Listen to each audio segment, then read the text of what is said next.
બહેનોએ સવારે વહેલા ઉઠી કામકાજ હોય, નાના બાળકોનું ટિફિન આ તે બધું કરવાનું હોય, કદાચ રસોઈમાં કે તમારા કોઈ કામકાજમાં કહેતા ભાઈઓના કામકાજમાં થોડુંક મોડું થઈ જાય તો ઘણાયને ટેવ હોય કે ક્રોધ કરીને સીધો હાથ ઉપાડે, પગની લાતો મારતા હોય. તો આવું ક્યારે નહીં કરાય. તાડન કરવું ને એ ક્રૂરતાની નિશાની છે, સ્ત્રી પ્રત્યેનો અન્યાય છે. સ્ત્રી રડે, દુઃખી થાય તો એ લક્ષ્મી સ્વરૂપા હોય, ઘરમાંથી લક્ષ્મી જતી રહે છે અને એના નિશાસા આખા પરિવારને પાયમાલ કરી નાખે. માટે ગૃહલક્ષ્મીના નિશાસા ક્યારેય પણ લેવા નહીં. ઘણીવાર ગરીબ પરિવારની દીકરી એને શ્રીમંત પરિવારમાં આપી હોય તો ખોટી રીતે હેરાન કરતા હોય, દબાવતા હોય, અપમાન કરતા હોય, મેણાટોણા મારતા હોય, કામવાળાની જેમ રાખતા હોય.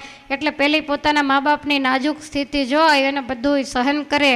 વળી પતિ વ્યસની હોય, મોડો આવતો હોય છતાંય સ્ત્રીને બધું સહન કરવું પડતું હોય તો આની હાય લાગે.